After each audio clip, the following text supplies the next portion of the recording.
Hello, hello, hello. This is Jack with the Old Tangent Podcast. We'd like to welcome you today. This is Austin. It's good to be back. It's been a while. Yeah. It's been a while since we recorded. It's not going to be a while since they've heard the last episode before this. That's true. We're going to get on this. That's true, yeah. We're trying to bring you weekly content because it's been like a month. I know. Well, life is busy, my friend. That is for certain. Got school and work, and I gotta have fun in there too sometimes. No, you don't get that. No? No. Why?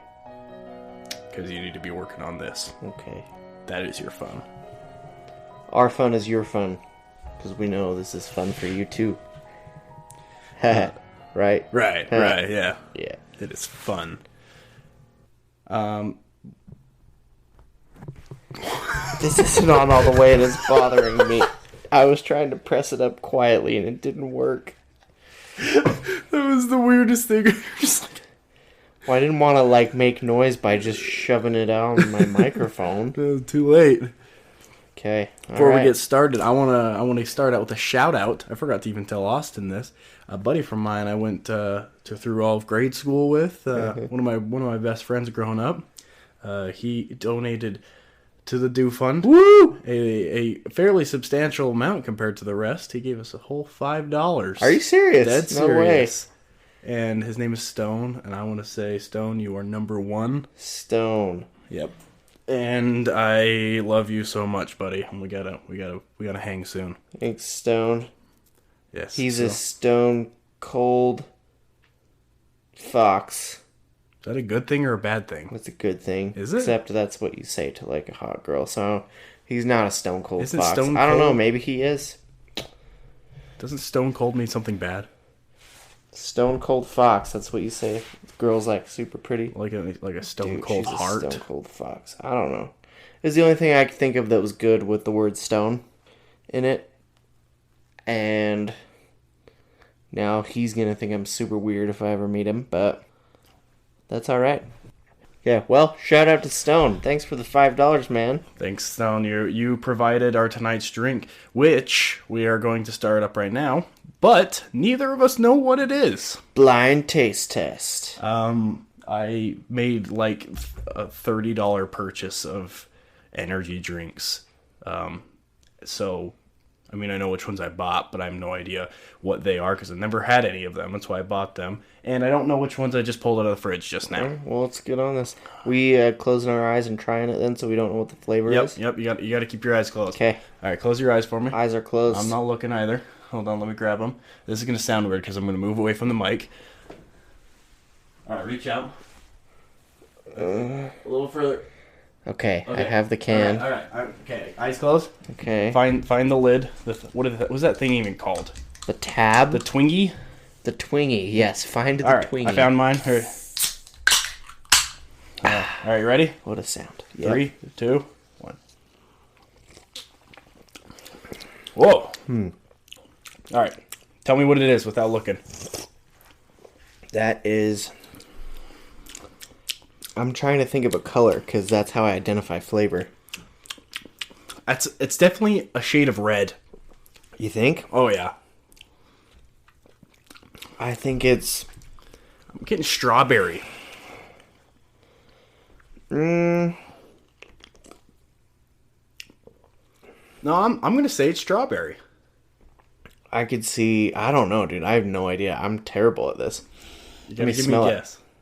Oh, I didn't smell it. What if we don't have the same one? How do we know they're the same one? We don't. I just grabbed two. I'm pretty sure they're the same. Here's the thing. I'm trying to think of a color. But I'm colorblind. That's still like greens, though, right? I was going to say mine tastes like a green flavor. Really? But... No, it's definitely red. Not orange, but red. It's strawberry. It's got to be strawberry. Let's find out. All right, let's see. Oh, it's pink. Froze rosé. What does that even mean? I don't know. Isn't rosé a kind of wine? I'm pretty sure rosé is a kind of wine. Dude, did you buy us wine? Yes. Oh, it's Bang Energy. But Bang Energy always comes in clutch. The heck is Froze Rosé? No I feel like idea. I'm I feel like I'm a middle-aged woman drinking her glass of wine at the end of the night. Hold on. I'm going to Google it. Frosé. I just hit my mic. Dang it. You do that a lot. Frosé, or Frosé Rosé, is a slushy viral drink that includes frozen rosé, sweet vermouth, and pureed strawberries or watermelon. I was going to say watermelon. Why didn't you? Because I didn't think... Because watermelon tastes like nothing, and this tastes like something. Watermelon does taste like nothing. So, dude, how do people sell a fruit that literally has the word water in the name? I don't know. It's a good question. It's like, why don't you just drink water instead of having to buy a melon? You get water for free at home. It's like lettuce. Like, isn't iceberg lettuce like 90% water? Iceberg lettuce tastes like what I would imagine water would taste like leaking out of my garbage bag. I hate iceberg lettuce. It tastes like garbage, dirty garbage water to me. Put enough ranch on it, I'll eat it. I like romaine lettuce and I like butter lettuce, but honestly, I like spinach. I do too. I love spinach, dude. Kale, get it away from me. I like kale in the Olive Garden zuppa toscana. Oh, okay, yeah, that is good. That's kale. I didn't know that was kale. Yeah. Now I feel a little bad, but but on its own, it's super bitter. Okay, my wife, no knock to her, but she likes bitter stuff like grapefruit and kale. I like grapefruit. You don't like grapefruit? No, dude, grapefruit sucks, man. Grapefruit's awesome. Grapefruit is terrible. You're terrible. You must like pomegranates, I bet. I've had a pomegranate like twice in my life. I like pomegranate flavored stuff. I don't even know if I've had that recently. All right, out of 10, what do you think? Let me take another sip here. Feel your destiny.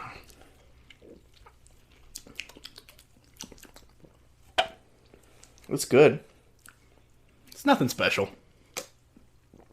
I was going to give like a 6.5 or a 7. I'd say a 6.5. This is one of those rare instances where the first taste isn't as good as the aftertaste for me. I'm liking the aftertaste, but the initial taste is like kind of eh. But the aftertaste is like, that's good. Yeah. Bang Energy, I haven't been super impressed with Bang Energy yet. Yeah. Let's see, is there any that I've liked from them? We had one, what did we have last time from them? We had the birthday cake one, which sucked. Oh my gosh, that was so bad. And then we had... I don't remember what the last flavor we had was, but I remember it being decent. I think it was blue raspberry or something. I think that was a rain. Was it? Yeah. Oh, those rains are good, dude. Rains are freaking good. They had that peach one. That peach one was amazing. Tastes like a Peachio. Oh, so good. We need to start doing rain. Yeah. And Zions. Zions is amazing. Those are delicious. I was telling Jack that I found a new energy drink. I think it was called Spark, but I was looking at it in the gas station, and I was looking at the can, and I see this warning on the back, which most energy drinks have some kind of warning saying like that it's got a lot of caffeine, but this one said like don't take if you're under 18. Is that what it is? Spark? Sparks is the name of that one. Yeah, Sparks. Oh, this one says contains alcohol. Really? Yeah. Huh. I don't think the one maybe it did. I don't know. There was a warning saying it's called energy beer. Energy beer. Yeah, mine was just an energy drink, but there was a warning saying don't take it if you're under 18, don't take it if you're nursing or pregnant, and then it said only drink half a can to assess your tolerance to the 350 milligrams of caffeine, and then it had a bunch of other like high stimulant products in there, and there were seriously like 6 warnings on the back of the can. So I promptly put it back and did not buy it because I like to live. And yeah, so living is for chump. Is it called Spike? Maybe it is Spike. Let me see the can. Show me a picture of the can.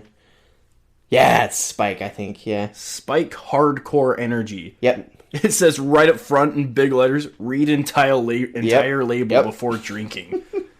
Jeez. How many foods do you eat that require warning labels on them? Honestly, not many. Oh, dude, a hide. I had one. So back when I was in my weightlifting prime, when I was doing like bodybuilding on all that garbage, I was signed up for what's called a muscle box. Every month they would send you something. Supplement. I got like a shirt and some supplements and just stuff like that. It's little snacks that were healthy and whatnot. One month they sent me a hide, which had 350 milligrams of Is that like caffeine the in pre-workout? Because No. they make a powder. There's one that's called Jekyll and one that's called Hyde. Maybe. I think Jekyll's like a pre-workout and then Hyde is like a post-workout or something. But It's just straight up an energy drink. It's called a power potion. It freaking... Power Potion! It was nuts. It's not even a drink, it's a potion. That's the first time I've seen that. But it was really good. But I would not drink the whole thing in one go. I had to wait like 12 hours. I'd drink it in the whole like 12-hour thing because I didn't want to die. Right. Well, dude, I remember in high school there was some kid that died from drinking like 3 Monsters in a day. Really? He didn't go to my high school, but I remember hearing about it. Huh. It was on the news, and that was the time when I realized that energy drinks were not great for you. Well, yeah. All right, well, let's get started. All right. What do you got for us?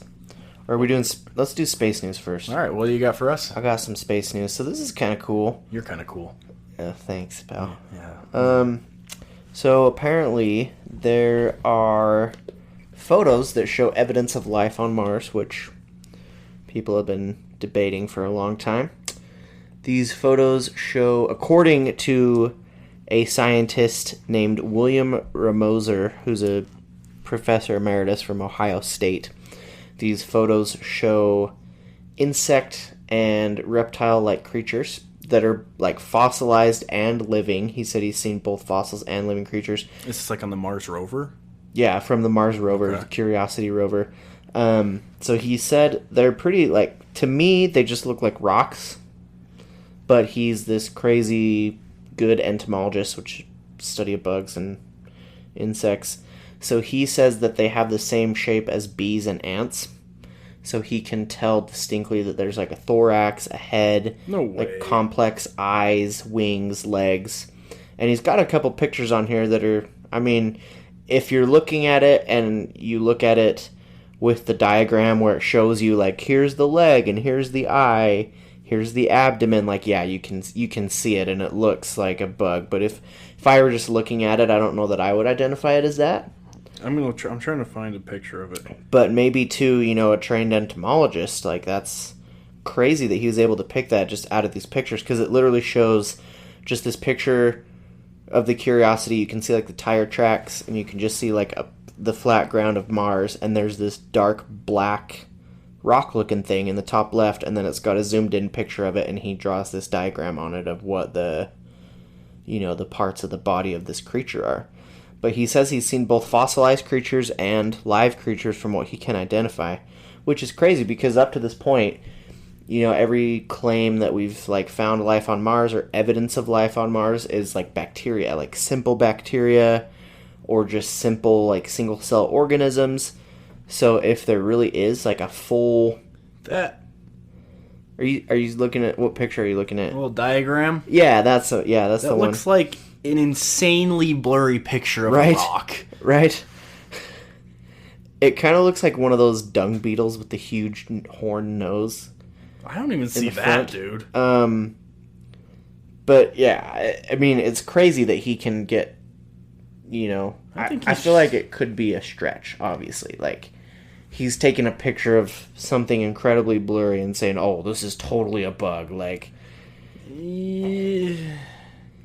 I think he's trying to get some extra PR, but hey, let's give him the benefit of the doubt, because I'm looking at him like, yeah, that definitely could be something, but that's like 17th on my list of what it could be. I would put a rock at number 1. That's a pretty good one. I put dirt at number 2. Intergalactic space poop at number 3. I don't think that's it. But, I mean, give him the benefit of the doubt, because it is really cool, the potential that there are full-bodied freaking insects on Mars running around. I hope it is. I do too, yeah, like, But that's what I'm I'm not saying. trying to say I'm like, this isn't it. Again, this is like the whole like security camera footage stuff. Like, how like they say it's 2019. They're like, if you've seen this man, and it's like a 480 pixelated picture of a man, Yeah. like how the heck am I supposed to? But it kind of looks like that. I'm like, I saw a picture from the Mars rover the other day, and it looked awesome. Oh, yeah. I don't know if you saw that one. Was it the one where they spliced together all those images to create the picture of like the horizon line of Mars? Yeah, it looked like there was like a mist or something. Mm-hmm. I can't remember exactly, but it was a really cool picture. Oh yeah, the eerie picture of Mars horizon. Yeah, that's what we're talking about. And like this picture is high quality and it looks really cool and it does look eerie is a good word for it, I think. It's not like creepy or anything, but it's just like wow, that's kind of interesting. Mm-hmm. But anyway, that's in very, very good what's the word I'm looking for? Resolution. Why is this picture like the worst picture I've ever seen? Yeah. Well, I mean, I don't know. I don't know how all the cameras work, but I would imagine that if they're trying to look for life on Mars, they would have some type of camera that can sense like motion, so that if there was something running around up there, that it would be able to like focus in on that, you know? Yeah. I don't know. When was the Mars rover sent up there? It was a long time ago. Yeah, I don't know. Wait, is that thing still running? I thought it died. Yeah, didn't you hear the thing? I think it was like a year ago where It's they only expected it to last for like 90 days, and I think it was like 13 years or something? Something like that. I don't know. And it sent this message back saying like battery low. It's getting dark. Yeah, it's getting dark. Battery low. Or it said that really like sad thing. Yeah. There were a bunch of memes that came out around that time Yeah. about how it was so sad that it was like dying pretty much. But yeah, I think it's done. But I think, don't they have other rovers up there though on Mars? I have no idea. I thought for sure they did, but I could be completely wrong. My battery is low and it's getting dark is the last thing it said. But they sent something back to it, which I thought was really weird.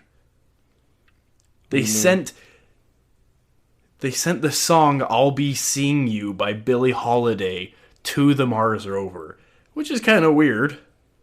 They wanted him to feel loved on his last day of life, Jack. It made me sad. It was like, it's my battery's getting low and it's getting dark. I was just like, oh my gosh. It's all alone up there. But yeah, that's pretty cool. So potential life on Mars, potential bugs running up there, your space cockroaches. Oh, dude, they launched that thing on July 7th of 2003. Really? 2003. And it, died in 18 or 17? Let's see, this was... Dude, it was 2019. Oh, really? So Yeah. it must have been the very beginning of this year. February 13th. Okay. Opportunity ceased functions on February 13th. Isn't there a Curiosity rover, though, too? There's another one up there, I'm pretty sure. I don't know. There's probably a couple. Thing lasted over 15 years. Dang, man. And it was only supposed to last for like 3 months, right? It says right here, robotic rover was designed to explore the surface of Mars for about 3 months. Dude. But ended up surviving for over 15 years. Give that engineer a raise. Yeah, holy crap. That's insane. Should we move on? Yeah, that's my space news. So, Thank you for that. Thank you for taking time out of your day to come and share your time and your knowledge with us. I appreciate that. you're most welcome. Yes. Thank you. I need this. Okay. Next up, we're gonna do what do we call these things? Do we call them anything? Crazy encounters. Crazy encounters. That's a pretty terrible name. I'm not gonna lie. What's your name that you came up with? Okay. Give me a second. That's pretty terrible. No, yeah. I'm building up suspense before I tell you. That's the lamest excuse I've ever heard, dude. I can't think of anything, so I'm building up suspense. I'm thinking. I got nothing. I have nothing. Close encounters? No, that's stupid. Hate that. Isn't that what I just... Oh, I said crazy encounters. How about we call them close encounters of the nerd kind? Because we're nerds. We breed these close encounters. It's not really a nerdy thing, though. Okay, fine. You know what? I'm done coming up with names then. Okay, let's read this encounter. All right, sorry. I got carried away. Got my spectacles and I got my good old whatever. All right. Okay, so Do you this have one. your testicles? Wow. I guess. Okay. Yeah. All right. I don't know why I just said testicles, but Because it's fun to say. that is all. Something terrifying recently happened to me at a rural cemetery, and I've been having strange nightmares about it. Ooh. That's the title. That's what they titled Fun. it. Okay. And the story goes as follows. I can't really find a reasonable explanation for what happened that night. I tend to be a bit of a skeptic in general, though I'm sure many people say that, and it is such a strange and alarming experience. This happened a couple of months ago. My friend had heard that the northern lights might be visible in our area, and asked if we wanted to go for a drive out to the country to see if we could catch a glimpse. So we headed out after dark and drove for a few hours, just searching for a good vantage point. After a while, we started to give up on seeing the lights. My friend realized that we were close to her hometown and noted that she had been wanting to visit the local cemetery to find graves of some of her distant relatives. She had recently been researching her genealogy. It was a clear, warm night, and we were both a little disappointed that we hadn't seen the lights. We both wanted to make the trip worthwhile, so we agreed to swing by the cemetery. We found the graves, took some photos, and just wandered around for a little while. I had been feeling increasingly anxious since we arrived, which struck me as odd. I have done several cemetery seriation? How do you spell it? Seriation. Sound it out. Seriation. Good. Do you know what that means? I do not. Okay, well, then you're no help. I've done several cemetery seriation... I give up. Projects. I can't read. Projects as an archaeologist. Oh, they're an archaeologist. And don't normally feel nervous in cemeteries, even at night. In fact, I usually find that cemeteries are pretty peaceful and calming, but I felt really strange in that cemetery. I found myself frequently spinning around because I felt like someone was standing behind me. Still, I just chalked it up to casual anxiety and tried not to dwell on it. One of the problems with having an anxiety disorder is that sometimes it's hard to tell when your nervousness is justified. Even in retrospect, I don't know if my anxiety was just in my head or if it was related to what would happen next. After wandering for a little, we realized that it was approaching 1 a.m. and we should probably get back home. We headed towards the car. The car was in sight and my friend was a few yards ahead of me when it happened. I suddenly got that nervous feeling again and thought that I had heard someone running up behind me. I was starting to turn my head to look back when I felt something collide with my back right between my shoulder blades. There was a weight behind it, as if someone had hurtled into me. The impact was so forceful that I was thrown forward and fell flat on my face. As I scrambled to get back up, I felt the weight hitting me in the shoulders again and was shoved back down. I glanced up to see my friend running toward me. She had also heard someone running up to us, had heard my initial fall, and had turned just in time to see me being pushed back down. She would later tell me that she had seen my hoodie flattening against my back and shifting as if someone had been pressing their hands against my shoulders. She grabbed my arm and pulled me up. The weight disappeared, and we both bolted to the car. We jumped in and locked the doors. She immediately peeled out, and we sped out from the cemetery. We drove for several minutes without saying a word. I think we were both stunned, more than anything confused. She finally glanced at me and said, "What just happened?" I didn't quite know how to answer that. I told her that somebody had shoved me to the ground, and she said, "I know, I saw, but what was that?" There was nobody there.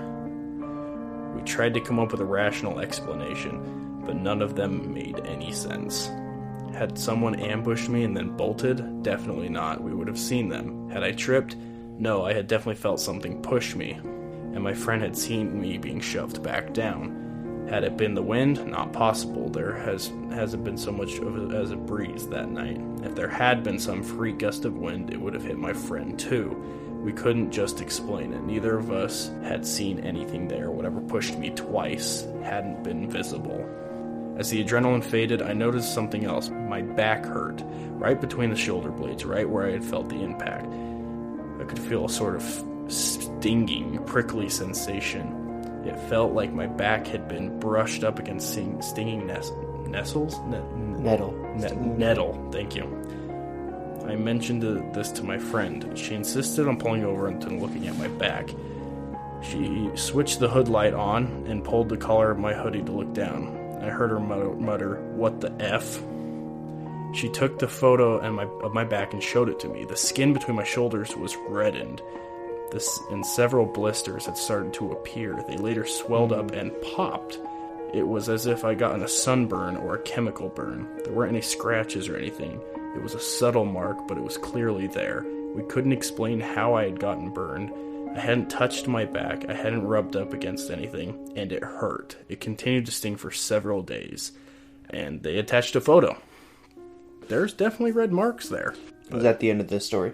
No, sorry. I couldn't sleep that night. My back hurt, and every time I started to drift off, I suddenly had a sense that someone was standing over my shoulder, and I would startle awake. I couldn't really understand what had happened at that cemetery, but it rattled me. I don't know if I believe in ghosts or demons, to be honest, but I do know that something truly bizarre and frightening happened that night. It's been really difficult to come to terms with this. I already have PTSD from an actual assault, and there is something deeply unsettling about the fact that, in this instance, there is nothing I could have done to defend myself. It has put a major setback in my recovery from previous trauma. I've had several odd nightmares since then, dreams that are similar to the nightmares that I used to have when I was a kid. I don't know why, but for as long as I can remember, I've had dreams in which a creature is attempting to lure me in one way or another. And in the dreams, I usually understand this creature to be the devil or a demon. Sometimes it takes form of an old woman. I had a dream when I was about 13 in which I was wandering through a forest. I came to a little cottage with the old woman standing on the porch. She beckoned me inside, and I acquiesced. Man, this person's got some good vocabulary. We spent some time casually talking and baking cookies, but I felt uneasy around her and got the sense that she wanted something from me. At one point, I glanced out the window and noticed a group of people standing in the yard, calling out the old woman. I asked who those people were, and I vividly remember what she told me. She said, "They want me to take them in, but I don't want them. I want you." That was just a dream, I guess. I don't know if that has anything to do with it, but then they just said that was my first experience with this kind of stuff, and I don't know if I believe it. But there you go. That's crazy. It is a little weird. Dude, I think I know what it was, though. What was it?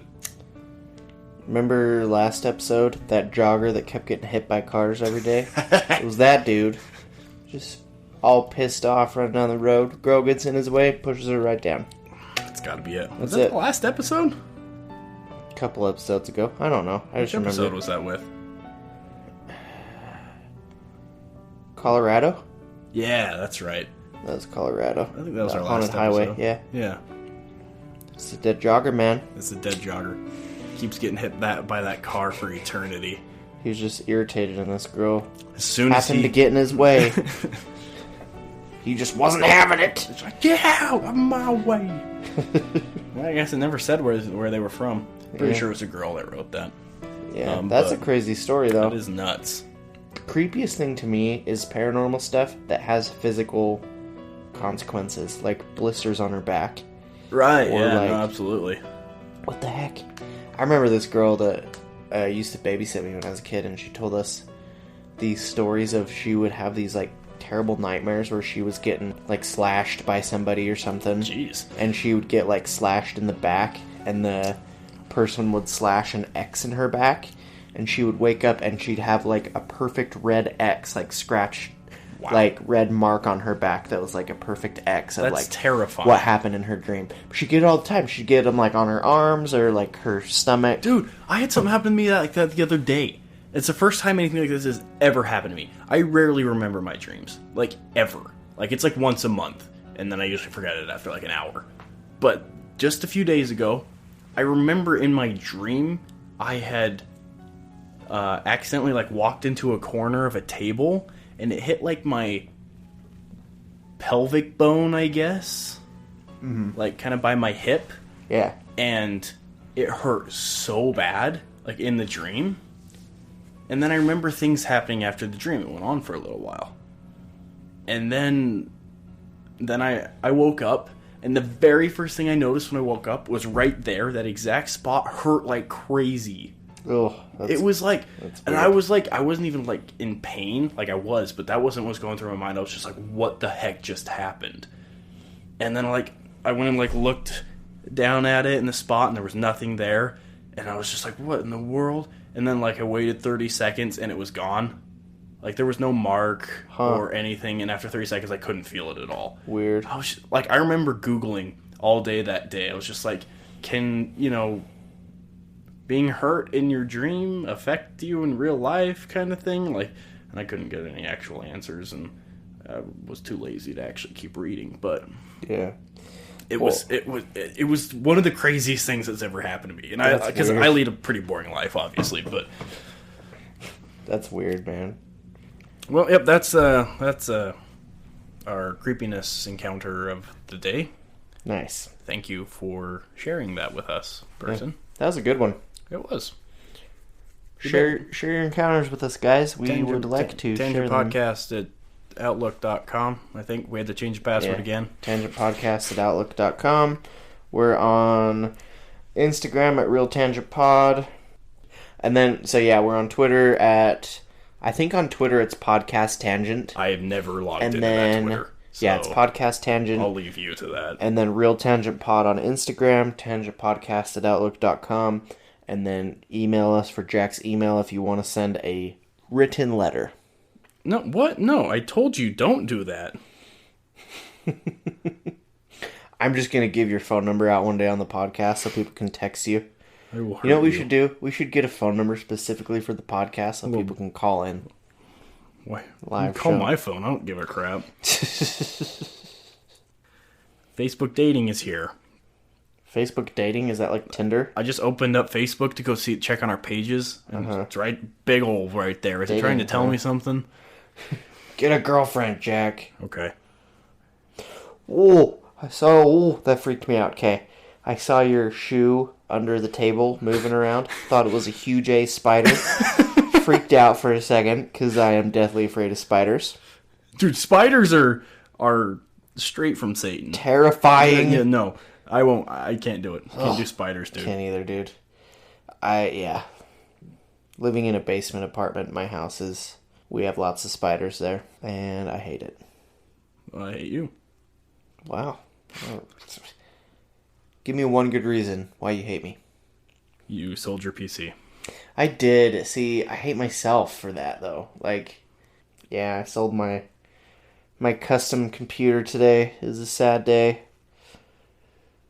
Yeah. Why'd you have to bring that up, man? You told me to. I was happy until you brought that up. Well, you asked me. Okay, so I think I found your Tangent podcast page.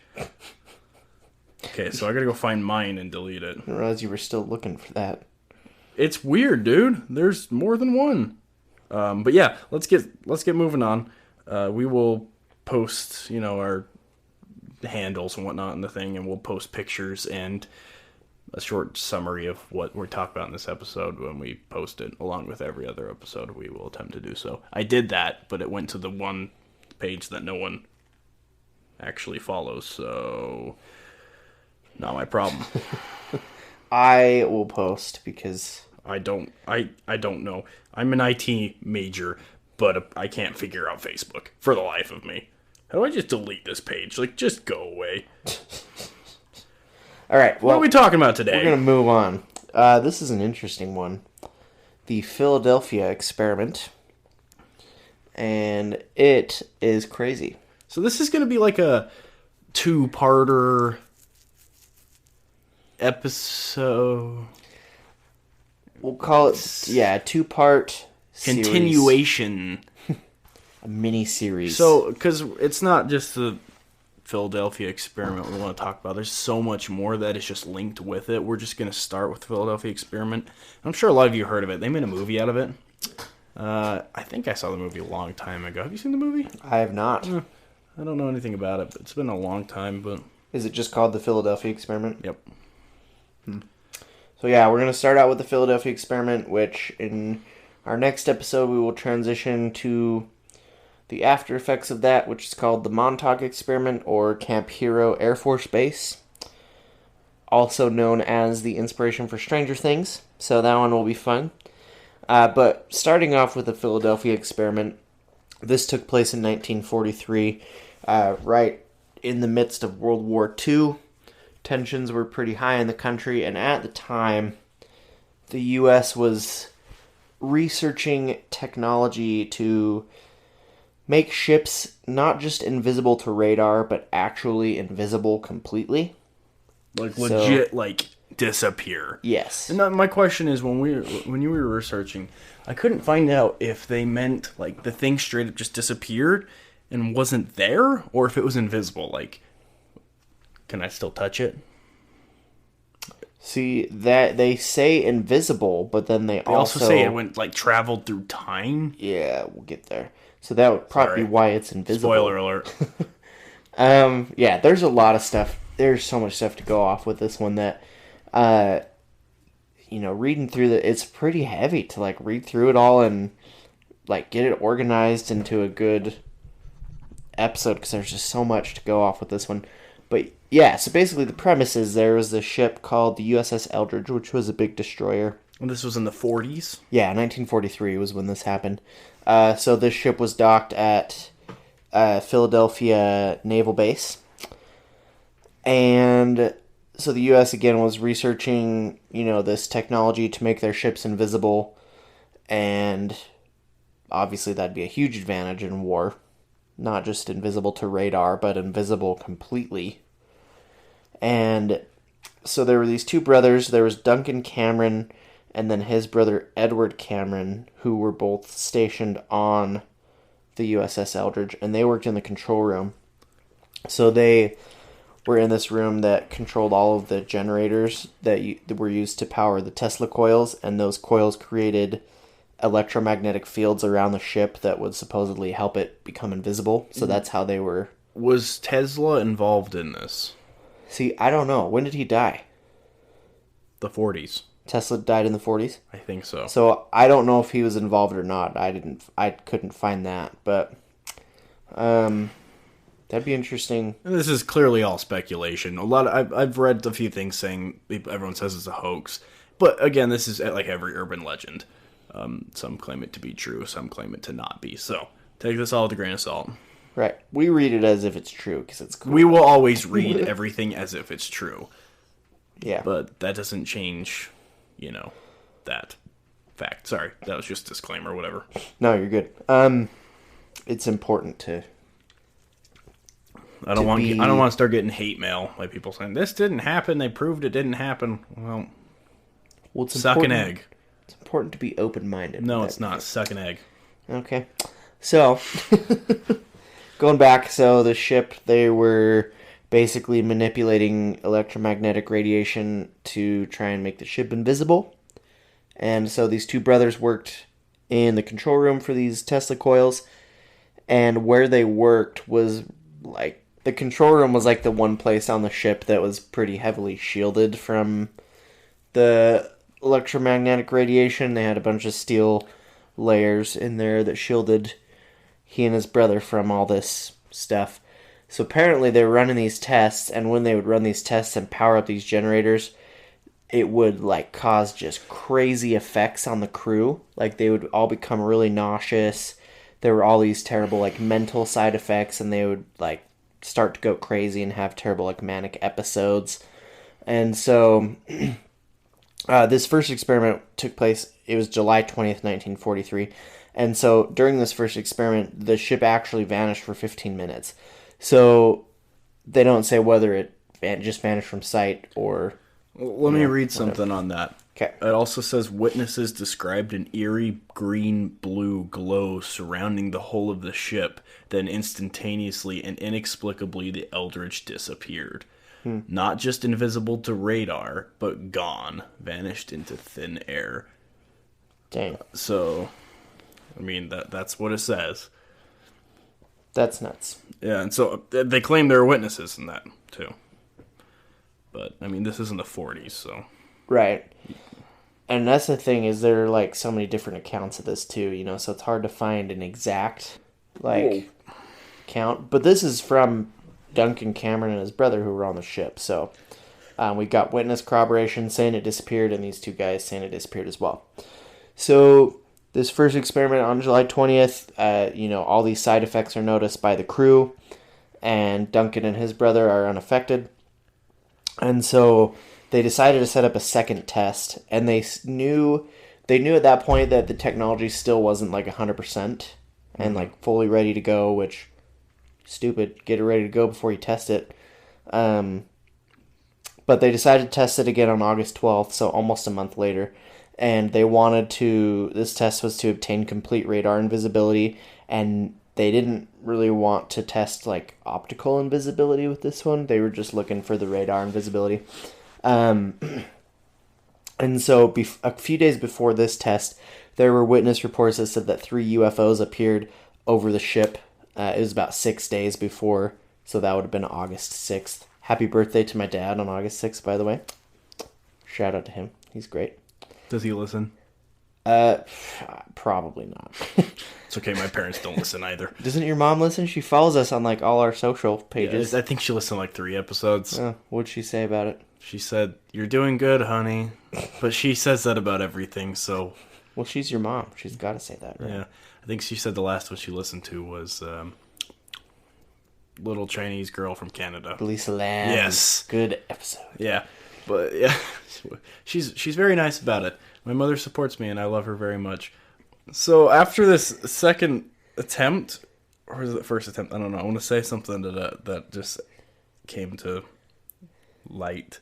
Hours after the test initiated, there were several reports of the Eldritch appearing in Norfolk Naval Shipyard in Virginia. Oh, yeah. I've heard that one. I didn't know that when we first saw this. But then, so apparently people are claiming it teleported because people say they saw it appear in Virginia, which is weird. Secondly, I want to know, where was this test being held? Because Pennsylvania is not that's a landlocked state. Well, let's see. It was the Philadelphia Naval Shipyard in Philadelphia, Pennsylvania. Why the heck do they have a naval shipyard? Aren't they on the ocean? Isn't Philly a coastal town? It is? Am I retarded? Pretty sure. Don't make me answer that question. Do you not know? I think I might be retarded. Am I allowed to say that? I'm not allowed to say that, am I? Get demonetized. No, it's not touching the ocean. Barely. There's New Jersey in the way. But it is touching a lake that is connected to Lake Michigan. Okay. Maybe Does that count? Maybe. So, alright. So, Sorry. Yep. No, you're good. So yeah, this is going down in Philly. And I would guess that it was, I don't know what experiment that was, but it says that during the first one, you know, the ship definitely disappeared. During the second one, it also disappeared again, which they weren't going for that time. They were just going for radar disappearance. But on August 6th, 6 days before the second test, these 3 UFOs appeared. And then on August 12th, when the test was conducted... Well, you're just breezing past this UFOs like they're nothing. Well, they didn't do anything between the 6th and the 12th. They just appeared there. Well, yeah, I think you just said, like, yeah, they appeared. Like, yeah, that's a big deal. It's your run-of-the-mill UFO appearance.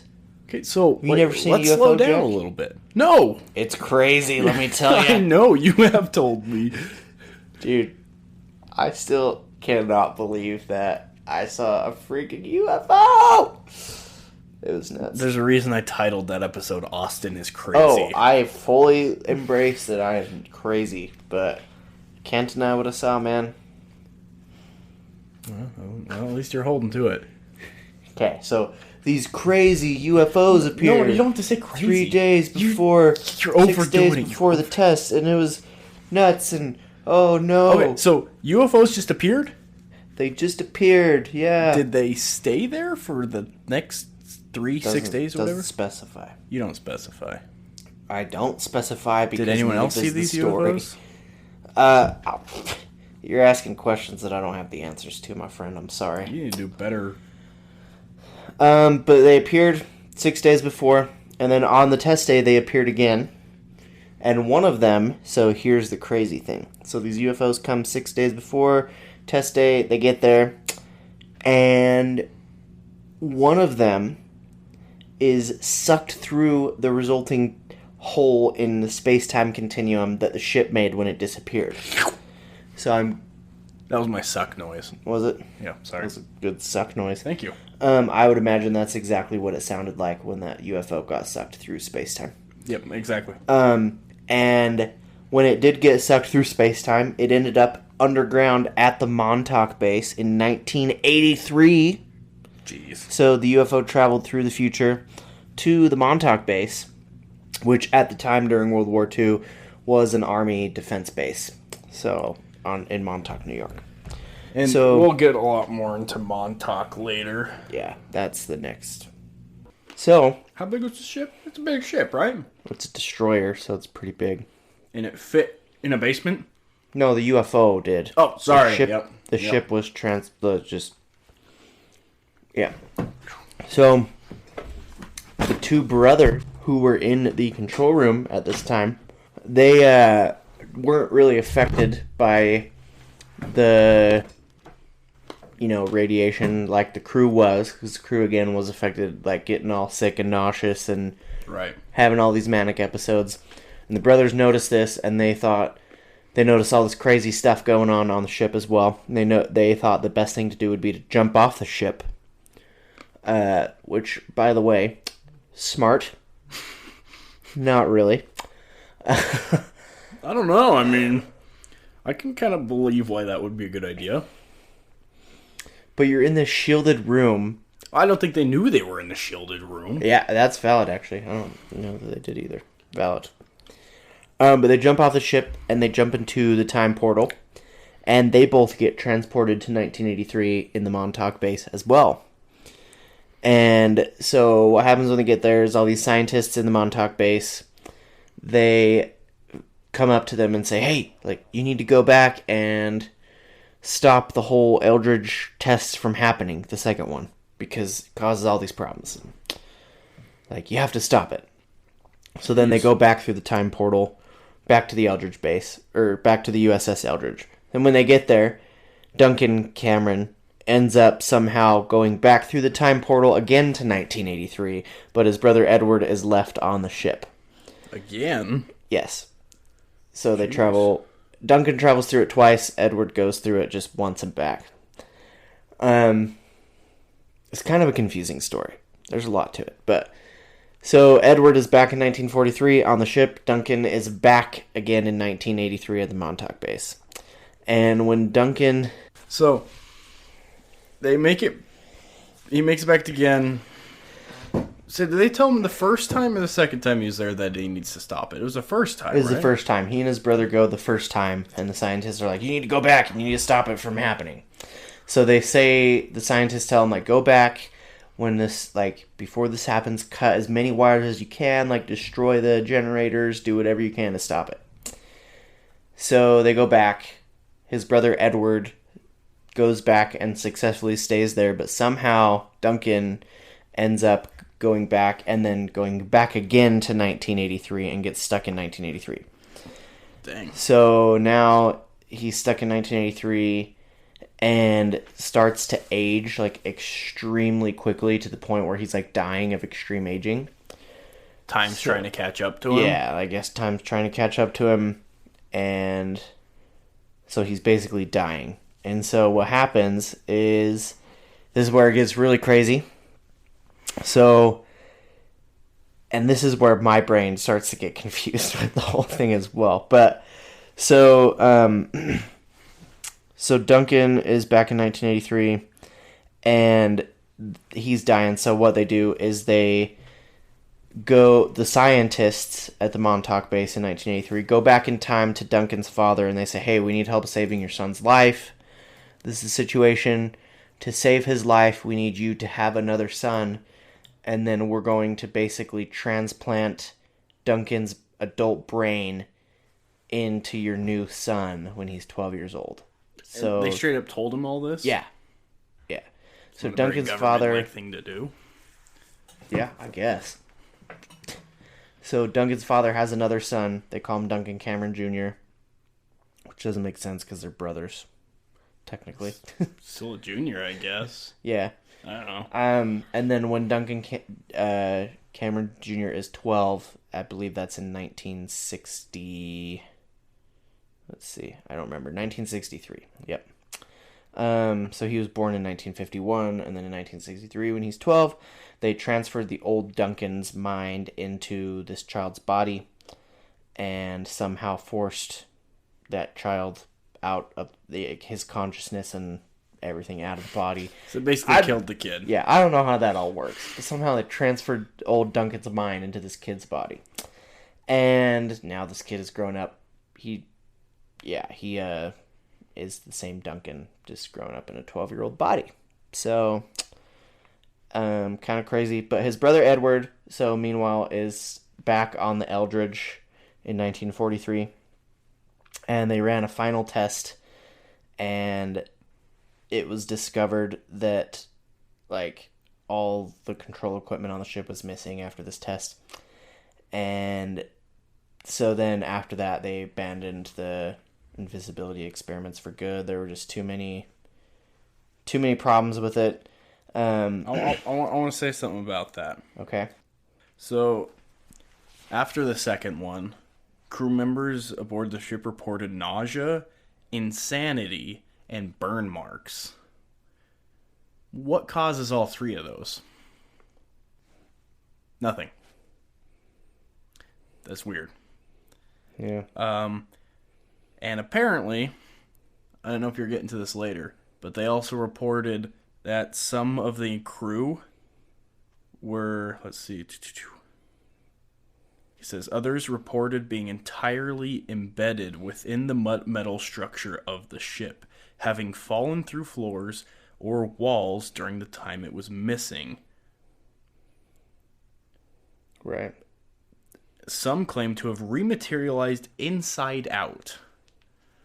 Oh, how does that happen? I don't know. But basically, so people like, it disappeared, they fell, it reappeared, and they'd be like fused with the floor or with the wall or something like that. And apparently some of them were, when the way they reappeared, they were inside out. Probably immediately died. Maybe that's why the brothers decided to jump off the boat. They saw inside out people? Yes, fused with the metal of the ship. That would probably make me want to jump overboard too. Yeah. So that's just some craziness that was reported. I'm doing air quotes. Yeah. Because, grain of salt, blah, blah, blah. There were witnesses to that too. There's always witnesses. Yeah. But witnesses. So I looked it up. I was like, I looked up, Philadelphia experiment didn't happen kind of thing, just to see if there was any like hard proof that this didn't happen. Uh-huh. And I like the first one that came up, and I go ahead and click on it, and they were like, this never happened because the government said that it didn't. I'm like, well, that's the worst reason I've ever heard. Of course they would say it didn't happen, even if it did happen.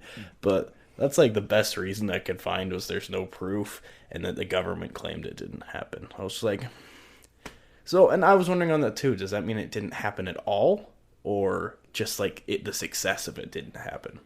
Or just like, was that whole thing, like the experiment itself was never even trialed kind of thing? Like it never even... Oh, I'm sure they tried it. Because at that time, like World War II, I'm sure every single country... When did World War II end? 1945. Okay. It was... what was the... I don't remember when V-Day was. There were Yeah, I well, don't know. there was like the end of victory in Europe, and then a little while later, victory in Japan. Right. So, I just got finished watching Band of Brothers. Great show. Yeah, absolutely. One of the best. Yeah. Oh, incredible. So I was like all into World War II there for a bit.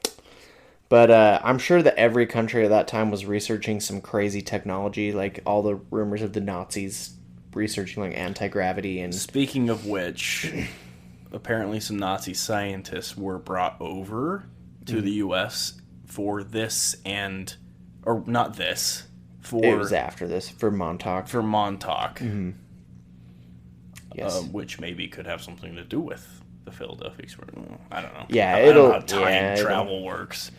It all leads into the Montauk experiment, but Montauk is crazy. There are so many things that happen at Montauk. Right. Well, air quotes again, supposedly happened. right. But I mean, every country at this time that was involved in World War II was probably researching crazy technology, trying tests to get a leg up in the war. Because in '43, like, there were still 2 years of the war left. Like, that was like the peak of World War II, you know. So every country's probably just desperate trying things to get a leg up, and obviously the government is going to come out and say, yeah, we like if they have this kind of invisibility technology, they're going to say, yeah, that never happened, like we never did it, you know. You think they'd come out later though, like almost 100 years later?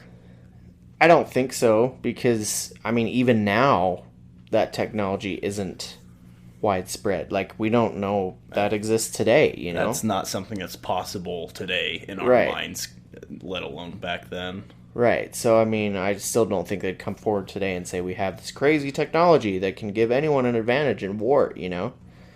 Maybe they found out the legit consequences of it or something. Maybe it never happened at all. We don't Right, right.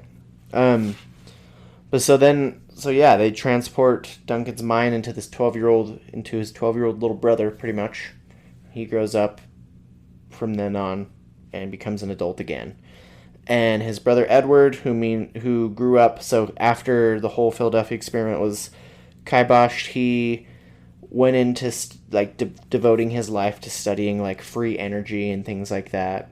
And then apparently, this is all heavy speculation, but apparently when he was older, he went through a bunch of different series of age regression procedures that took him back to like the age of a small infant, and Wow. he was then sent to live with his family, I think it's Bialek family, I think that's how you pronounce it. Their baby boy had just died, and so he basically replaced their baby boy and was given the name of Al Bialek, and he grew up never knowing or remembering his past and the Philadelphia experiment until he was older, until the 80s, and something triggered his memories of this. So now he devotes his life to researching the Philadelphia experiment and trying to like find out what happened to Is he him. still alive today? I think so. Let me look up. I don't know if he's died yet or not, but let's see. I can't find a death date on him. Al Bialek death. Let's see. It looks like he's still alive. So, yeah, he has memories now of like what happened. Something triggered that, and so Duncan Cameron's also still alive, and so they've both come out and talked about, their memories of the Philadelphia experiment and jumping through time and Montauk and all that stuff. But just crazy. There's so much to go off with this one, because you got time travel, you got UFOs, you got invisibility and going through space-time and Brain transportations, transplants, and body fusing with metal. inside-out bodies. There's just a lot of stuff. Yeah. We'll get into a lot more of it later. I don't know if we're going to do it next or we're going to wait. I think we should do it next. Yeah, sure. I think we should do the next one. I mean, we've already kind of, prepared for it, and it'll be a good segue from this one into the next one. So. It'll be a good segue. But yeah, that's the Philadelphia experiment. Really crazy. Just, if it did happen, back in the 40s to know that we had that technology back then. I don't know, man. That's a tough pill to swallow. Yeah, well, like they always say, we're like the technology we have now, has been in development for 20 years or whatever. They always say 20 years. We're 20 years behind like what's actually available or like what's been developed, Right. So if they had that kind of invisibility technology and time travel technology in the 40s, like I wonder what they have now, that hasn't. So yeah, I know what you're talking about. Like something that went through my mind about that just recently. I'm gonna kind of nerd out a little bit here, geek out, whatever. This is gonna make a lot of sense to most people, I don't think, but AMD just released their Zen 2 architecture for their CPUs, and that was kind of groundbreaking. It's 10 nanometer. It's small. It's insanely efficient and very powerful. It was the new top, the best, and that's new to us. Mm-hmm. Then I read an article about AMD. They've already finished development of Zen 3, and they're starting like production of it, which is going to be better, obviously. And they're in development on Zen 4. Yeah. Already. Like, they're 2 generations ahead of us. Like, what they're developing right now as we speak is insanely powerful compared to what we have on the market right now. Even though what we have on the market right now is the best. It's just weird, like, to think about, wow, we just broke records with this. But they're working on something 2 generations. They're already done with the next one. Yeah. It's just... And the same thing goes for any technology. It makes me wonder what does the government have? Do they have any gadgets or gizmos that we don't know exist? Right. Then again, I see most machines in any government workplace running Windows 7, so they might be still using like floppy disks and stuff. Maybe that's because Windows 7... I don't know where I was going with that. Yeah, no. Maybe Windows 7... There's some type of security exploitation in Windows 10 that the aliens are using to steal all our information, but Windows 7 is like immune to it or something. I don't know. I don't think that's it. Yeah, what are your thoughts on like that kind of technology? Like, do you think, or I guess my question is, what do you think the likelihood is of the government hiding that advanced of technology from society? I think it's pretty low. I'm not gonna lie. You think it's low? It's low chance of that. I just don't think something this big could stay hidden for that long. Yeah.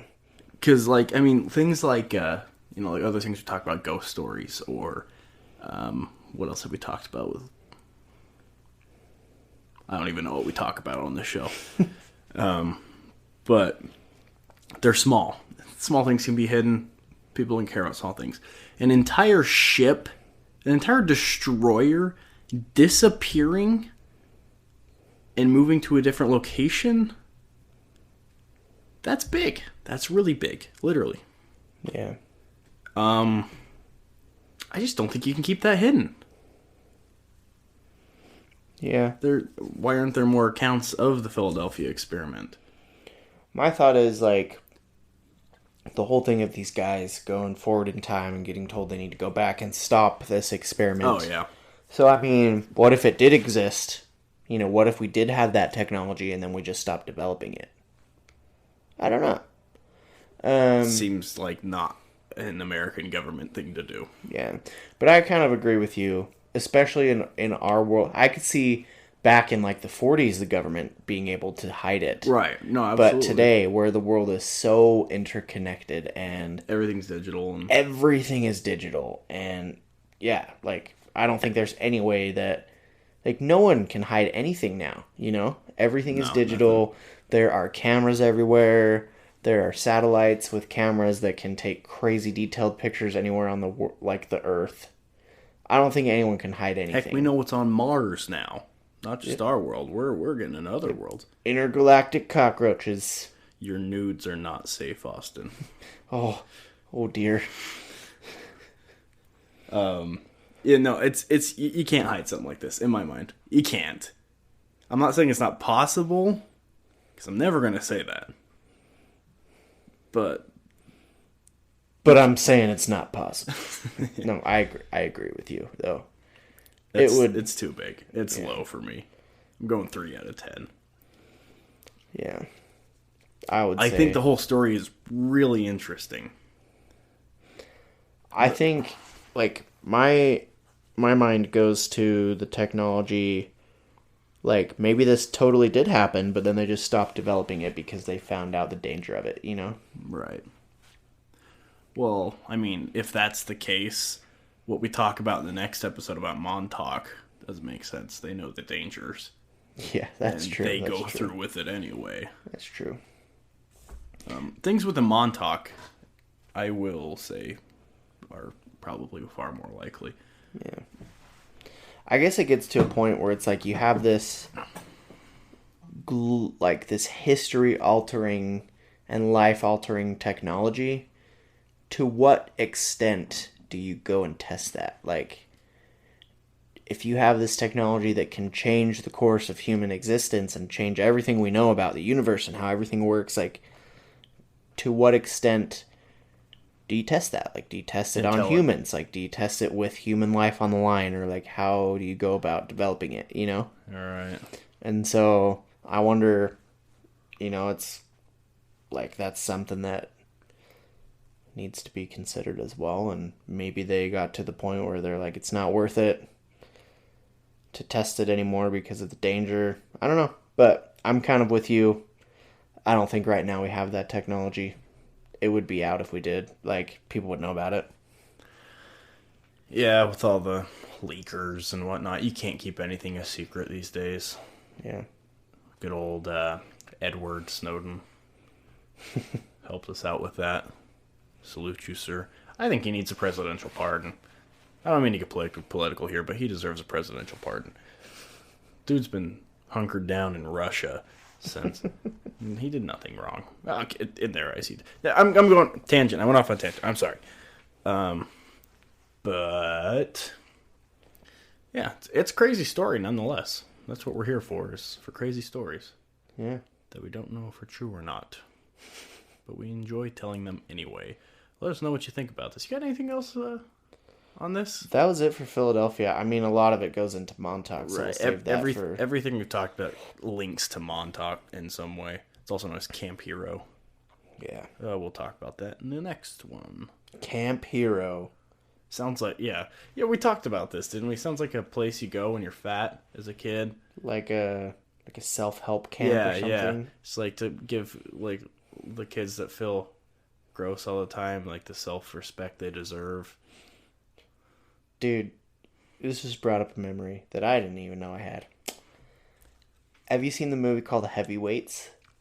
Nope. It's this old movie from like the late 90s. I think it's a Disney movie, but it's about these kids at a fat camp, and their fat camp leader is Ben Stiller, and he's like crazy mean and aggressive with them. It's hilarious, so they like revolt against him, and it's a really funny movie. But thanks for sharing. Just remembered that. Good quality film. I do recommend it. That's your 10-second film review from Austin. 10-second film review. We should start doing those. 10-second film reviews every episode.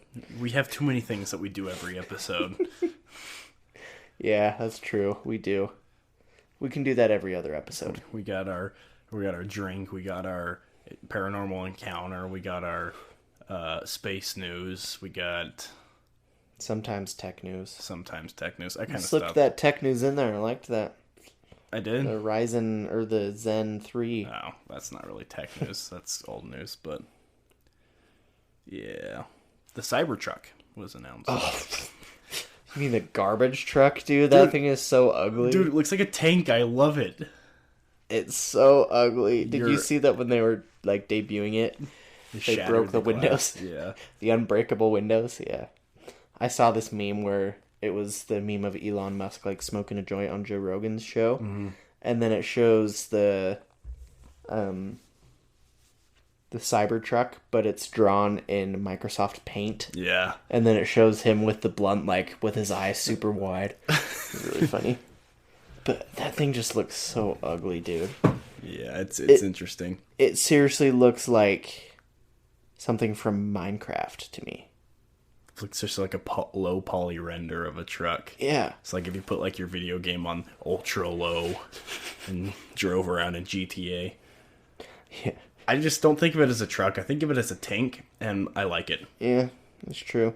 It does kind of look like a tank. Kind of looks like a Batmobile version of a truck. Anyway, that's enough for today.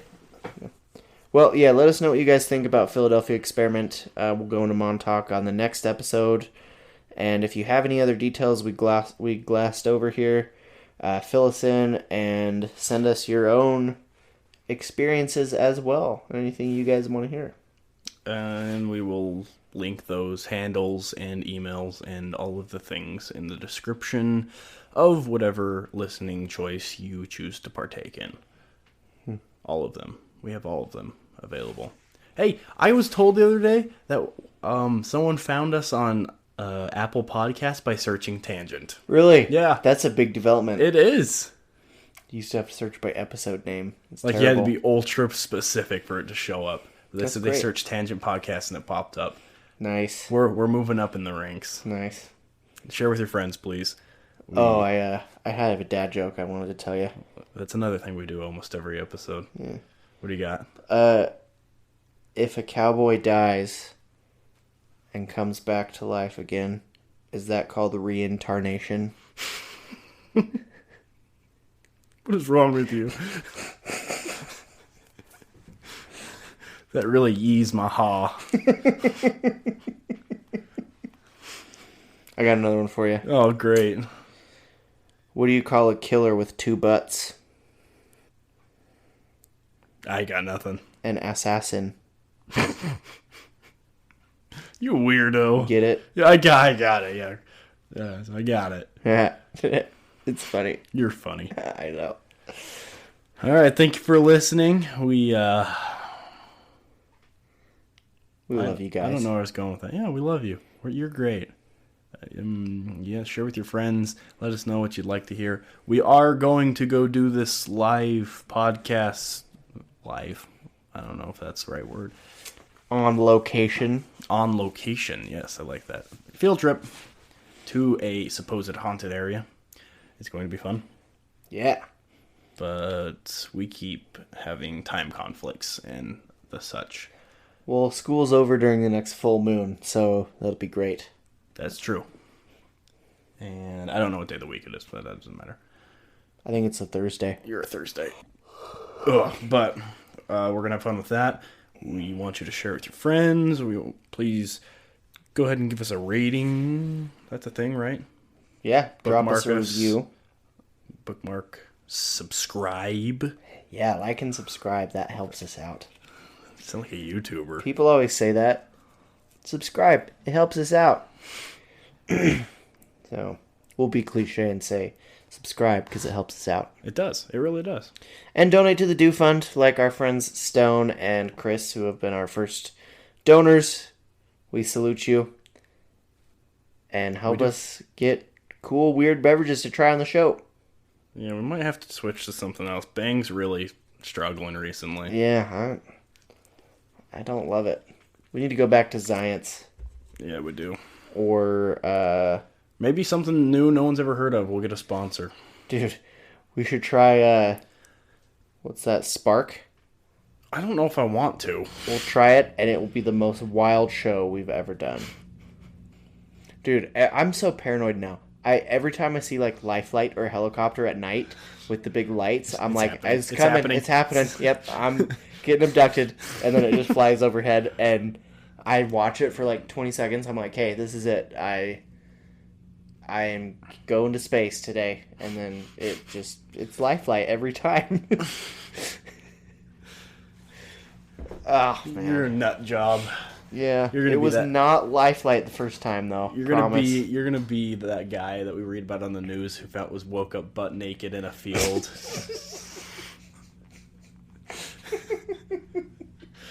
in the middle of freaking Tennessee or something like that.